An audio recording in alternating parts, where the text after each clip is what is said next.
Hello, everyone. Welcome to my show, Curryup Startup Podcast, a podcast to spotlight Asian leaders and interesting allies that I meet in my life.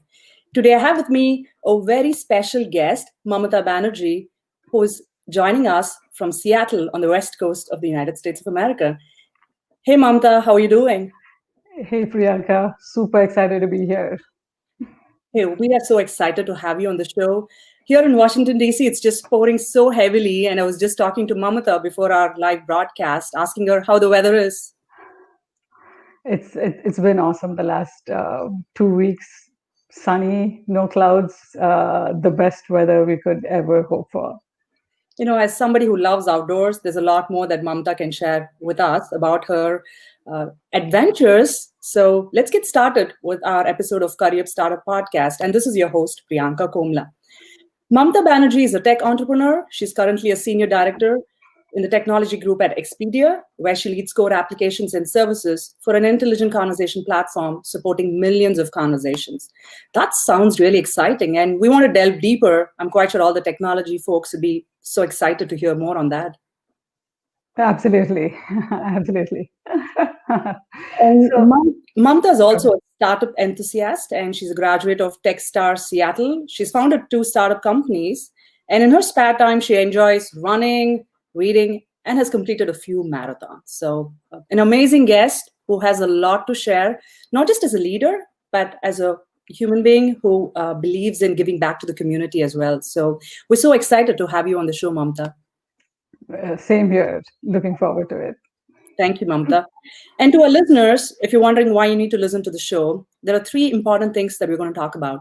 One is Mamata's entrepreneurship experience. 2, it's about building diverse teams at Expedia. And 3, and the most important of all, her connection with nature. So a lot of interesting things that we're going to delve deep. To begin with, Mamta, how do you feel about giving back to the community and being on the show? Oh, I'm always excited about giving back to the community, whether it's my team, the other leaders. Yeah, that it's. I'm passionate about it. That's awesome. So, Mamta, did you always dream to be a tech entrepreneur, given your interest in computer science started in high school? Tell us about your childhood. Right. So until about Priyanka, until about 12 years ago, I was a developer, a tech lead, engineering manager, director, and I had no exposure to marketing or business or finance or fundraising. And then networking was not my thing, right? So I'm an accidental entrepreneur. I can maybe also call myself a late bloomer in some ways, and I had no previous aspirations of becoming an entrepreneur, even in my childhood. Right? I um, I literally had blinders for most of my early years, just focused on more tactical stuff. And only after moving into leadership roles did I start challenging status quo and leaning towards solving problems with first principles, and had the confidence to venture out on my own. And being an entrepreneur is being an entrepreneur, right? Since I was working in mid-sized companies before, it's like you're on a fast-moving bullet train, right? I was in Japan last December, so they're like super fast, right? And you have all the resources you need. You have like sales team, you have biz dev, and you don't even have to worry about the funding. And when you step off that train and the train leaves without you, that's what it's like being an entrepreneur, right? You're like starting from scratch by yourself. You have to build your own brand. And as you know it, right? You're out there doing everything yourself. It's not like you have a support system around you. And so I had to learn not just how to build something, but also how to sell it. That's definitely a must-have skill, which a lot of us don't think about. Building a product is great, but how do you actually take it into your customers' minds and, ensuring they get value out of it? That's a huge challenge. Yeah. Yeah, it takes a different mindset, and like I said, if you have blinders, you're not even thinking about all of this. It happens automatically for you when you're in a larger company. That's very true. So, Mamta, you love outdoors, and to our listeners, Mamta has hiked uh, Annapurna and Everest base camps and summit Mount Kilimanjaro. I'm really interested to know, Mamta, how has that shaped you into being a better leader? Yeah. So Priyanka, I'll ask you a question first. Have you been on high elevation hikes? You mentioned that you love and enjoy hiking as well. I've been to hikes in the Shenandoah Valley here in Virginia, but not as high elevation hikes as you do. Okay. Yeah, I mean, I didn't do a lot of them, but yes. So high elevation hikes where the oxygen levels are like 40 to 50% less than at sea level can create havoc with your mind and body. And these hikes test your endurance both, and they're also transformative, both culturally and emotionally. And I hiked with a group of friends, and I even have had the same roommate, tent mate on like most of my hikes, and over the last whatever 10 plus years. And the lessons you talked about leadership lessons, right? I think teamwork is number one. Uh, a test of your endurance, and it's a marathon, not a sprint, right? And and culturally also you learn a lot, right? I like to use the term often in Swahili. Your guides are always singing this jumbo song, and they keep saying pole pole pole pole, which is like, you know what, you go slowly, right? Doesn't matter how fit you are. It's like taking one step at a time and towards your goal, right? Kind of like what we are um, encouraging our teams to do even at work, and inspiring the others. And I see my role as a guide to greatness, and to help people become the best version of themselves, right? And I a lot of these qualities are whether you're hiking, you're at work, with your family, or with your friends, right? So I think it's like an integrated experience. I like the way how you put the analogy out there in terms of, as leaders, you got to have empathy in terms of dealing with people. It's about managing people, right? And I think managing ourselves comes first in order to have a better sense of how do you create a holistic living. And I'm so glad you're doing it well. I'll have to ask the family and the team, co-workers on it, but I'm doing my best. Now, as a leader in the startup community, you founded two startups, one being MagicFlix and the other one being Investment Yogi. Talk to us about your journey being the CEO of these two companies. Yeah. As I mentioned before, I had kind of accidentally jumped into being an entrepreneur. So the first startup, Investment Yogi, we initially started with building a tax product, an online e-filing tax, one of the first e-filing solutions for websites for India. And I moved back to India for 4 years. So this is like 2008. And the tax department there had published APIs, and we had over 40,000 customers the first right after we launched it. And however, what we realized was our traffic would spike during weekdays and drop off during weekends. Right. So here we have people like who are used to high bandwidth, right? Having high bandwidth in your homes. And then when we went to India, that's when we realized that the bandwidth penetration was so low. So folks only used us from work and not at home. And that time, this was again pre-smartphones. And as you know, in India, it's a step function, right? They went from like very low bandwidth to suddenly smartphones. So I think we were a couple of years too early, but it was a lot of fun. And uh, uh, and I had a diverse team. I had folks, both financial planners, and I myself took some exams in financial planning because it was new to me. It was a great experience overall, and we got to connect with folks and entrepreneurs across India at that time, because being in a startup was very new.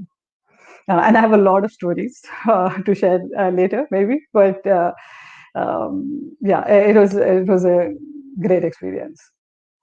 And That's one of the challenges we have with startups, right? When you're ahead of the market, sometimes you learn from that experience. And I think India is a classical example of being ahead of the curve for some of our startups.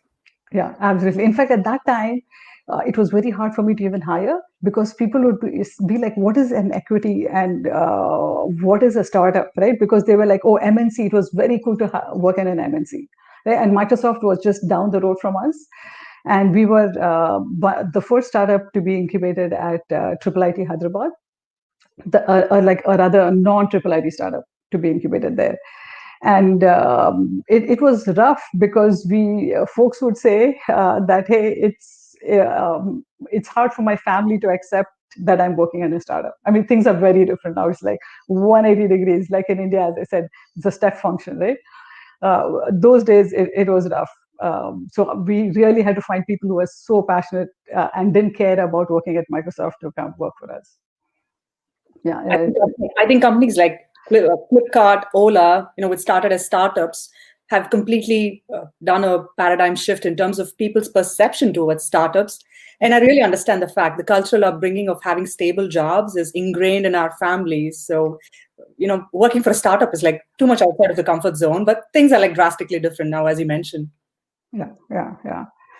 And and then now I'll talk about the next startup, MagicFlix. So then I moved back to Seattle, and in fact I was training a bunch of my friends to do a half marathon. This was their first half marathon, and then while we were running, I was chatting with one of my friends, and we were trying to solve. At that time, my daughter was only 4 years old, and I was trying to solve this problem that she spent a lot of time on YouTube, right? And kids on YouTube are only like 2 to 3 clicks away from adult content. And as we were trying to solve this problem, and then I put together a little prototype. Me and one of my running buddies became my co-founder. She built the front end, I built the back end, and I flew to California for a kids conference, a kid tech conference. I was walking around with this app, and 3 different media companies said, "Hey, you know what? Can you build that for us?" So that's how we kind of got into it. And so MagicFlix is a curated video service for kids, and with both fun and educational videos. And we were preloaded at that time in 500,000 kids tablets. And so with this startup, it's slightly different. Just when we were in the middle of a fundraising round, 60% of the funding was already in the bank. And I was at another conference, a children's media conference this time in Florida, and there at the keynote, Google announced YouTube Kids, and they also announced YouTube Kids was going to be preloaded on the same tablets that we were already preloaded on, and ours was subscription based, and YouTube Kids was free. And then in addition to that, they had also started reaching out to a lot of the content creators that we had, which we had a global set of creators. So it was rough. We tried to pivot, and even the age group that they targeted was just exactly the same age group that we were. It was just so similar. Even the app looked almost like ours. And so we tried to pivot. We spent a lot of time. We reached out to multiple potential partners, and it was hard. It was hard to move to the next age group because then kids become very selective, right? And eventually, after spending a lot of time trying to pivot, I ended up returning money to the investors. And so it's a different story. Here we were, I think, 6 months too late. And we did have options for selling as well, but it didn't work out based on like our location and others. It was super fun. We were part of Techstars Seattle. Are you familiar with Techstars? I've heard about it. You want to say something about that? Yeah, so Techstars is like Y Combinator. I would say Y Combinator and Techstars are probably like in the top 2 or 3 accelerators globally. And we were part of Techstars in Seattle, and they help you kind of really accelerate your product market fit and connect you to mentors and it's fun. It's a fun program to get into. And then I think the acceptance rate is like 2% or something like that. So yeah. That's pretty cool, Mamta. And the way you took your experiences and shaped yourself, rather than resenting about it, I like the way you projected as, it was a fun learning experience for you. Yeah, it is fun. Startups are always fun. And uh, uh, another thing I like to say is this, right? When you're in a startup, you only have two emotions as a startup founder. It's ecstasy or terror. Yeah, And very true, and this was Ben Horowitz wrote this in his book, The Hard Thing About Hard Things. And this is the one thing that always stands out, because you're a startup founder, you are either in terror or in ecstasy. And I have like so many stories about that. And then on top of that, he says, oh, you know what, lack of sleep further gets makes it worse. But yes, it's uh, startups are fun. And the other thing about startups are like, you talk about how in a startup you need like three roles: a hustler, a hacker, and an innovator or a hipster. And and if you're just two founders, one or two founders, then you get to play all roles, right? Initially, at least. And at least until you launch the product market fit. And it's fun. It's a lot of fun. I would never give that up. I'm so glad to hear that from you. No, what's the one thing that you kept telling yourself when you were between these extremes of ecstasy or terror? Oh, so my co-founders like to say that, you're always so positive, right? You just have to be, right? Because it's rough, right? You're not getting paid, right?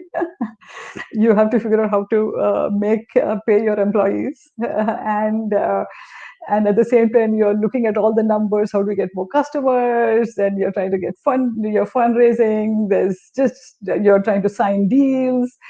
It's rough. So yeah, you have to stay positive. And yeah. That's a good attitude to have, and especially in these challenging times. Now, tell me about your transition to Expedia. You lead the lodging and virtual agent platform.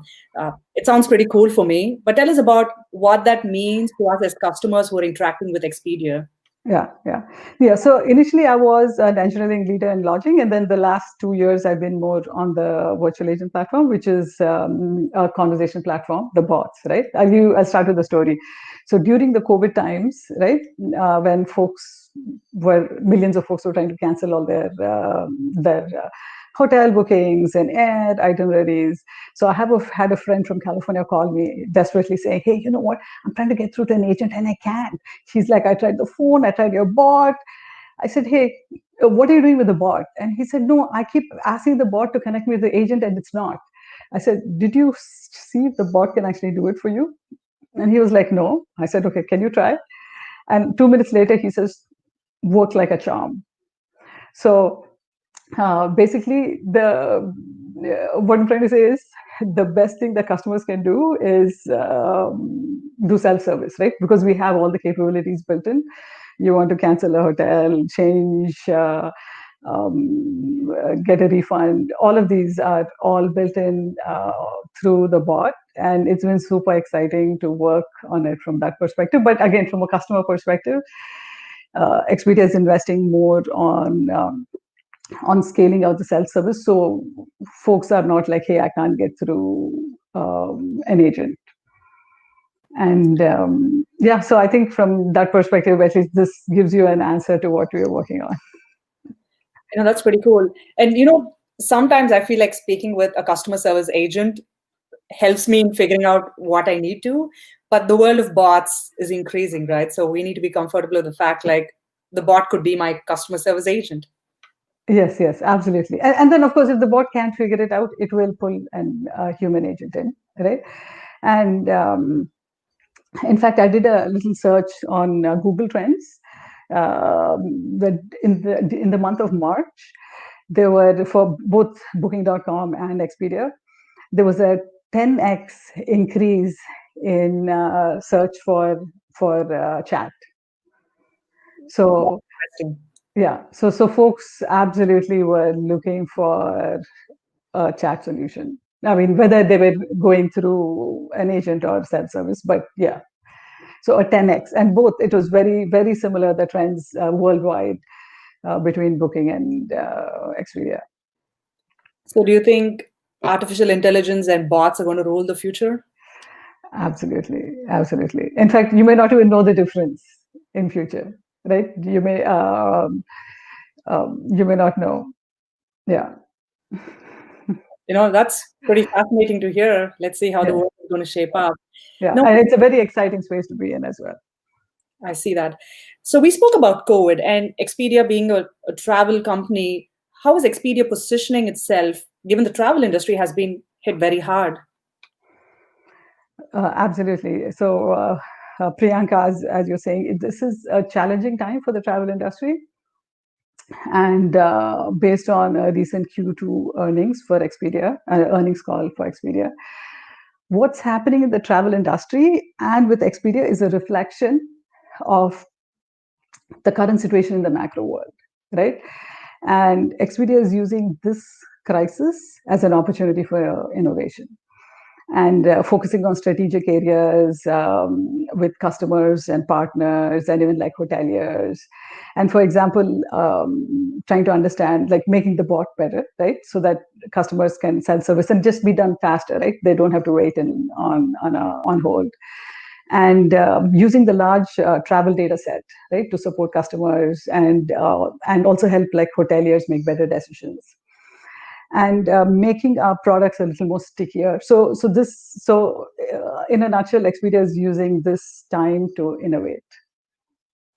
Crisis is the time where organizations have to focus on innovation rather than layoffs and trying to, strip people off their jobs. So, and I'm glad you're going in the right direction. Now, tell us this, Mamta, you've had splendid startup experience, being early in the market, being late in the market. How does your startup mentality help you when you work in a big corporate organization like Expedia? Yeah. So it's funny. The My coworkers and folks on my team like to say that, hey, I run things like I'm in a startup, right? And um, I'm not sure if you hear um, the FS podcast. Have you heard that? Where Tell me about I'll send you a link. it. So they interviewed the founder of AngelList, and who's like, and also an angel investor who's invested in like 100 plus startups. Someone called Naval, and Naval says that people with a founder mentality, they just cannot rest when they see a problem or an opportunity, and that they take things personally and they take a personal responsibility and they learn and recruit skills as needed, and then they deliver results without getting too much into the politics, right? And so that totally describes what I see startup founders doing when they're in larger companies. And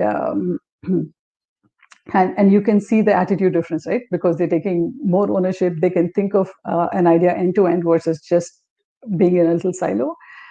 And the other things is just taking a lot of risks, being bold, and and also non-hierarchical, because as a startup founder, you're everything from the janitor to everything, right? So there's nothing that is too low for you, or yeah. So a very different mentality that it takes time, but I think at the same time can give a lot of results. I agree. And by the way, Naval puts fantastic content on social media. His like pearls of wisdom Yes, are something like hit absolutely. me very hard, and I follow him Okay, diligently. okay, yeah, yeah. So he has I think a 3 hour podcast or something somewhere, and where he talks about all this wisdom. That's Yeah, amazing. And it's being an entrepreneur is very challenging, but it also keeps this inner drive in you. So no matter where you are, you always have that spirit of entrepreneurship just within you. And I'm so glad you're taking it to Expedia, and your teams appreciate the spirit that you provide for your company. Yeah, and the same thing, right? Even like when you're looking at launching something, I'm always looking at, hey, where's the MVP, right? Let's get that out of the door first, right? So, and then learn from it and iterate, and versus trying to do big bang. Yeah, it's fun. Yeah, and aiming for perfection sometimes doesn't help, right? So Yes. you can get the minimum viable product out in the market and figure out what your customers feel about it. Yeah. Yeah. So at Expedia, you're also focused about building diverse and gender balanced teams. What are some challenges you're seeing in this arena? Yeah. So this is a tough topic, right? But what I can tell you, at least on the engineering side, right, is what I've seen just talking to all the women developers and also minorities, is the ability to influence, right? So when you're a minority, or when you don't have diverse teams, sometimes folks don't really understand. They think um, the majority gets to say, everybody is like the majority, and that's not right, right? So what we see is they have, the minority has to work harder to have a voice and to be heard. And it's great if you can have a manager and peers who can support this, right? So I think the first challenge is influence, right? Because you could be like one woman in a team of what, uh, 10 other males, right? Or even, like I said, if you're a person of color, but or other minorities. So that's one. One is influence, and two is again along the same lines of influence is communication, right? So they have to work a little extra harder. And three is just continuing to stay on top of skill, learning and development.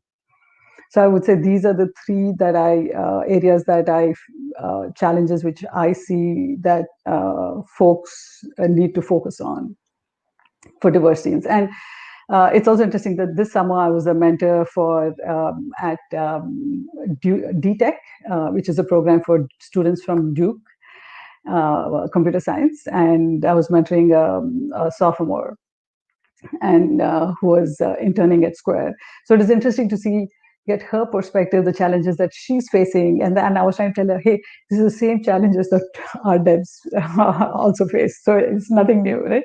You're just, they're like, oh, and I'm in a stand-up, I need to speak out. I'm like, yeah, just do it, right?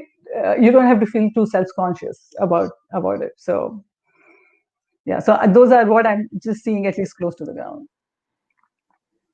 Those are important aspects for us to be, better team members and better leaders as well. Now, you spoke about mentorship. How important has mentorship been for you in your career personally? Yeah. So I like to ask this question: who's your Yoda? Right? Yoda from Star Wars. Mentors are crucial. I think even more so if you're a startup founder, because you're in uncharted waters, right? And I like to say that you don't know what you don't know, and you need mentors who can guide you, give you advice in areas where you're not an expert. I can tell you that while I was at Techstars, I easily had at times like over 100 mentors.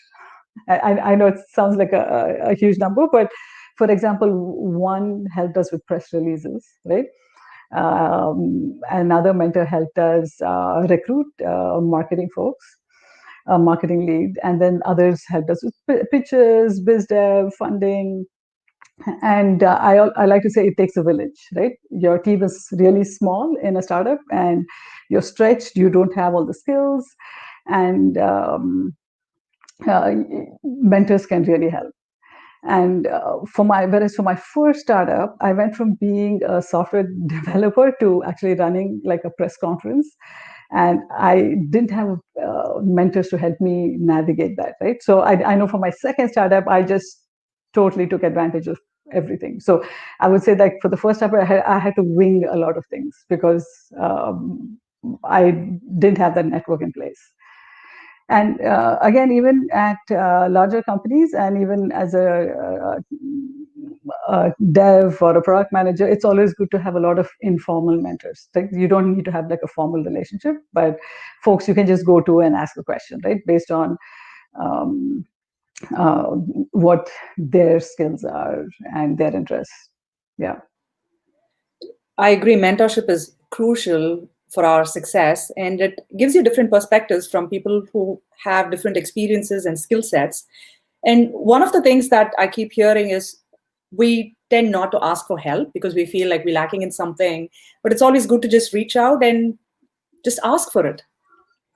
Yeah, yeah, absolutely. Now, what's the one thing that you would advise every entrepreneur to do in addition to having a board of mentors?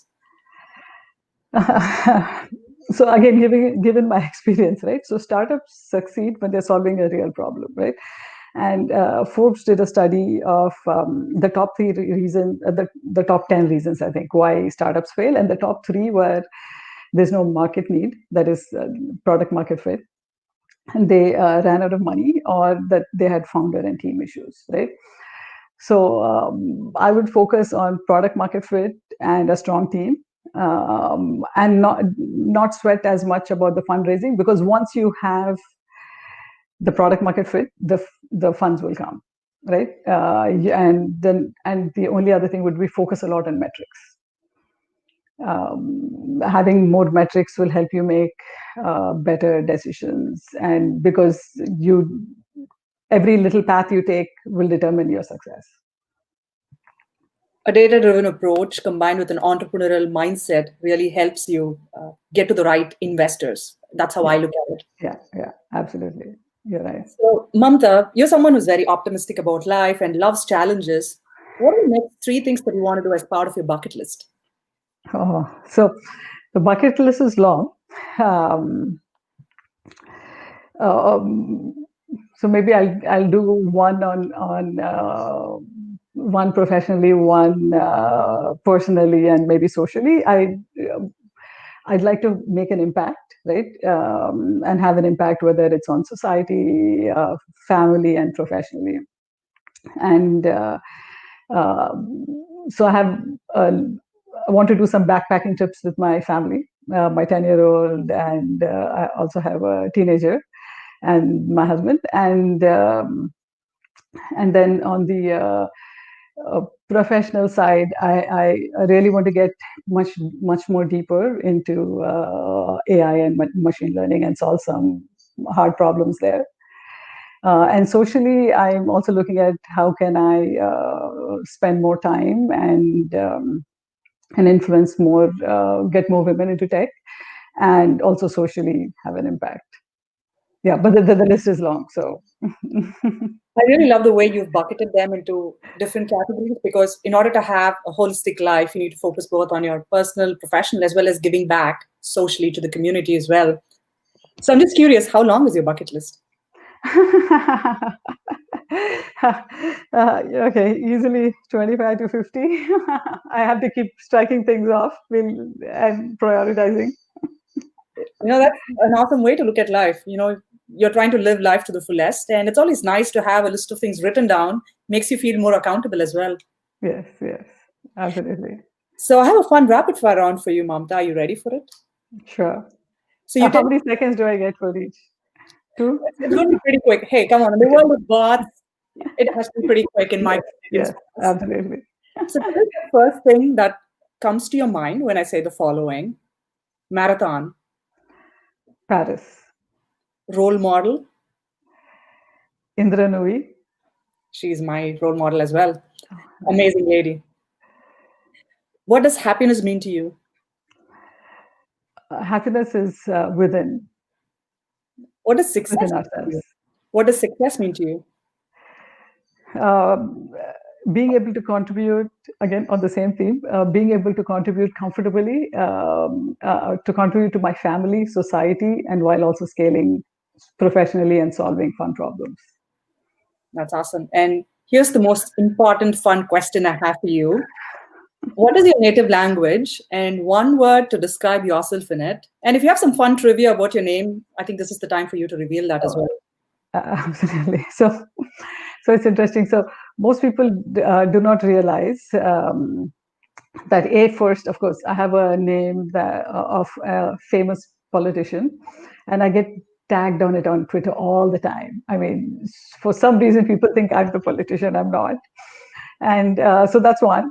And two, most people think I'm Bengali based on the last name, and I'm not. I'm. Can you guess where I'm from? That's a hard question. Okay, so I'm actually a Telugu. That's pretty interesting. So in the southern part of India. Yes, yes, I'm from South India, but most people don't realize that. Even I remember once I was put on some panel where I was asked to talk about some traditions of West Bengal, and I was like, really? So then I went, looked it up on the internet, searched, and then did go on the panel. But I had to tell folks in the panel that, hey, I'm not from Bengal. But yeah, so it's interesting, especially because of the last name. And uh, a word you said to describe myself. So I would say energetic, and in Telugu, I'm not really that. When it comes to complex words, I'm not that comfortable. And it's Shakti Vantamena, which means like someone who's super energetic, like Shakti, I guess, is also energy. Yes, powerful as well. So thank you, Mamata. That was a splendid, talk. I got to know a lot about you as a person, and some of the key takeaways that I'm going to share with my listeners as well. But before then, I'm going to ask you: do you have any parting thoughts for our listeners? Just take the time to enjoy nature and stop and smell the flowers. That's amazing advice. To our listeners, three key takeaways that I've learned from Mamta on today's Curryup Startup podcast is: one, entrepreneurship is fun. She makes it sound fun. And the three important things that you need to do as an entrepreneur is figure out your product market fit, build a strong team, and focus on your metrics. And then your investment and funding is just going to follow you. And two, and the most important of all, AI, artificial intelligence, and bots are the future. So get ready to chat with these bots going forward. And three, mentorship is very crucial. As an entrepreneur, as a professional, it's always nice to surround yourself with a group of people who are vested in your success. So thank you, Mamata, for those key takeaways. And I've really enjoyed getting to know you and getting to know where you belong from as well. So interesting facts about you and your love for outdoors too. Cool. Thank you. Super fun. I enjoyed this. Thank you so much, Mamata. And to our listeners, this is your host, Priyanka Komala, signing off from Curryup Startup Podcast, a podcast to spotlight Asian leaders and interesting allies that we meet. Until another episode with another interesting guest, stay tuned and please subscribe to our podcast on YouTube and all our social media channels and your favorite podcast streaming platform as well.